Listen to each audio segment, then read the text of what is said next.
न शरीर साथ दे, न श्वास साथ दे, तो क्या भरोसा करना है इसका।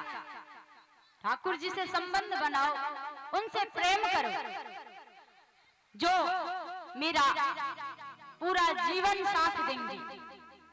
श्री सुखदेव जी राजन परीक्षित से बोले, राजन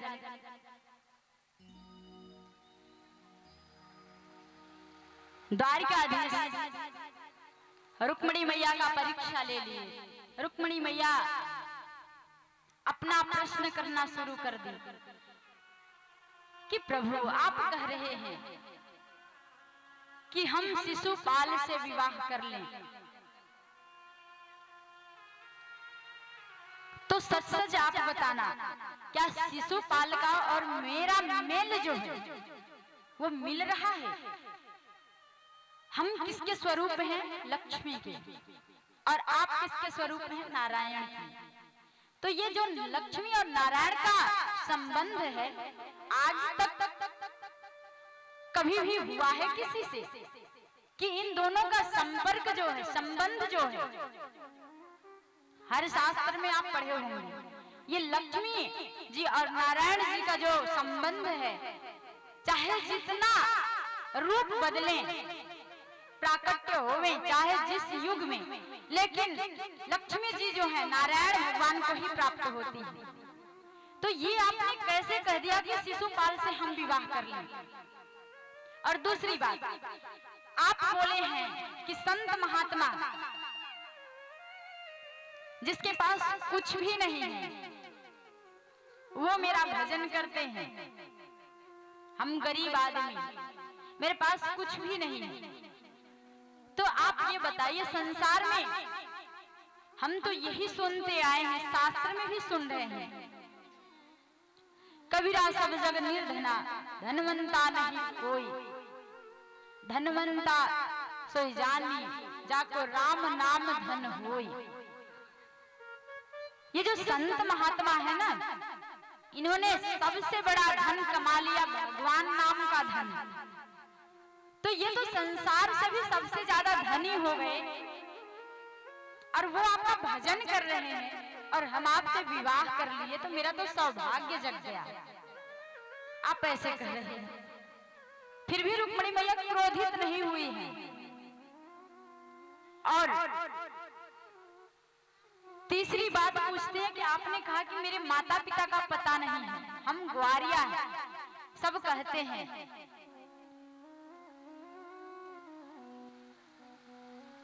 कि आपके माता पिता नहीं है, तो सच सच बताइए, क्या आपके पिता भी होते हैं क्या? सबके बाप तो आप खुद हैं। सबके माता पिता हमने तो सुना, लेकिन आज तक आपके माता पिता के बारे में हमने सुना ही नहीं। सबके माता पिता तो आप ही बन गए हो, सबके बाप। सृष्टि की रचना आप कर रहे हो, ब्रह्मा जी को आपने बनाया, ब्रह्मा जी के बाप आप बन गए, तो आपके माता पिता तो वैसे भी नहीं है, तो आप क्यों कह रहे हो?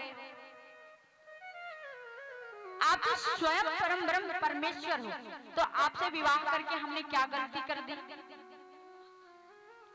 तुरंत समझ जाते हैं द्वारिकाधीश की, बस करो, ये रुक्मिणी जो है ना, इन्होंने अपने काम क्रोध को जीत लिया है, विजय को प्राप्त कर लिया। बोल दिए, रुक्मिणी तुम जीती और मैं हारा। इसीलिए हम इतना प्रेम करते हैं, सभी पटरानियों से ज्यादा तुमसे करते हैं रुक्मिणी। श्री सुखदेव जी राजन परीक्षित से आगे की कथा श्रवण कराने लगे। ठाकुर जी आगे की लीला जो करते हैं, इससे बोले, राजन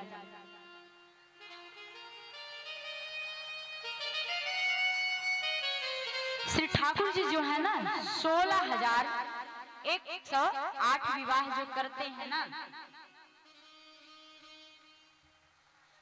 ये लीला देवर्षि नारद जी गोलोक धाम से देख रहे थे कि ये तो गए थे लीला करने, और इतने 16,108 विवाह कर लिए, और गृहस्थ आश्रम में रहकर जीने लग गए। ये कैसी बात है? जो पूरे संसार को बना रहे हैं, खुद मोह माया में पड़ रहे हैं। तो कुछ दिन तक देवर्षि नारद जी जो है ना जी, देख रहे थे वहां से इनकी लीला, और सोचे ये कृष्ण तो अकेले हैं, लेकिन द्वारिकापुरी में 16,108 महल बने हुए हैं और हर घर में एक एक कृष्ण अपने पटरानियों के साथ में, हर घर में अलग अलग है।